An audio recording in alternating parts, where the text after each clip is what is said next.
ये दुनिया रहस्यों से घिरी हुई है।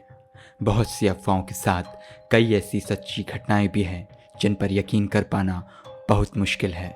नमस्कार दोस्तों, आज जो मैं आपको एक कहानी सुनाने जा रहा हूँ जिसे सुनकर शायद आप भी हैरान और परेशान हो जाएंगे। जिस तरह से पहली बार ये मैंने कहानी सुनी थी और मैं पूरा स्तब्ध हो चुका था। 66 साल पहले जापान एयरपोर्ट पर उतरे एक अनजान यात्री की कहानी भी कुछ इसी तरह रहस्यमयी है। 1954 में टोक्यो के हैनेडा एयरपोर्ट पर एक यात्री उतरता है। अन्य यात्रियों की तरह वह भी चेक आउट काउंटर की तरफ बढ़ता है। उसका पासपोर्ट वेरिफिकेशन के लिए जाता है। यहाँ तक सब सही चल रहा था, सामान्य चल रहा था, लेकिन यही बात तब असामान्य हो जाती है जब पासपोर्ट चेक करने वाले की नज़र उस देश के नाम पर जाती है जहाँ का ये व्यक्ति निवासी है। उस देश का नाम होता है टोरेड। इस देश के बारे में वहाँ मौजूद किसी भी कस्टम अधिकारी को कुछ मालूम ही नहीं था, ना उस देश का नाम कभी भी किसी व्यक्ति ने सुना था। आखिर कौन सा ये देश था? उस अनजान यात्री से पूछताछ होती है। उसे जापान आने की वजह पूछी जाती है तो वो बताता है कि वो एक बिजनेस ट्रिप पर आया है। उसके अनुसार उसका ये देश फ्रांस और स्पेन के मध्य कहीं स्थित होता है। पासपोर्ट पर लगी अन्य देशों की मोहर सही तो थी, उस व्यक्ति के कागजात सही थे। फिर गलत क्या था? गलत ये था कि जिस देश से आने का वो दावा करता है वो इस दुनिया के नक्शे में कहीं मौजूद ही नहीं था। जिस कंपनी का कर्मचारी वो खुद को बताता था, वो कंपनी का कहना था उसका इस तरह के किसी भी व्यक्ति के साथ कोई संबंध नहीं है।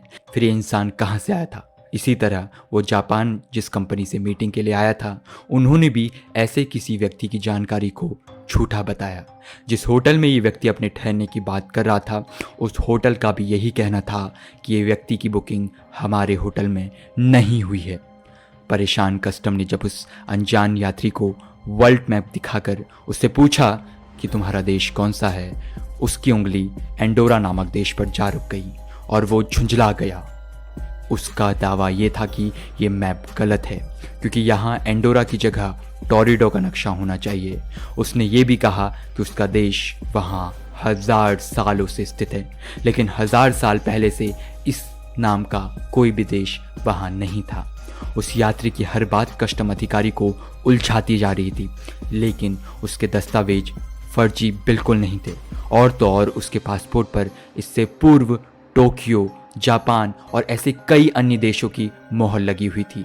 मामले को उलझता देख एयरपोर्ट अथॉरिटी ने एक होटल कमरे में पुलिस कस्टडी के साथ उस अनजान यात्री को ठहरने की व्यवस्था कर दी।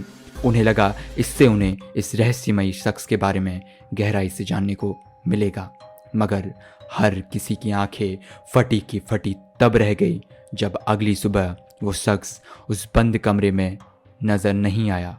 वहाँ से अचानक गायब हो गया। इतना ही नहीं बल्कि जो दस्तावेज पुलिस ने उससे बरामद किए थे वो सब भी गायब थे।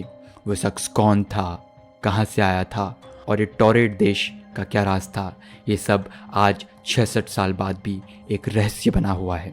कई रिपोर्ट्स की माने तो ये बात भी कही गई है कि वो शख्स टाइम ट्रैवल कर कर आया हुआ था। इसी तरह की कहानी के लिए हमारे चैनल को सब्सक्राइब कीजिए। नमस्कार।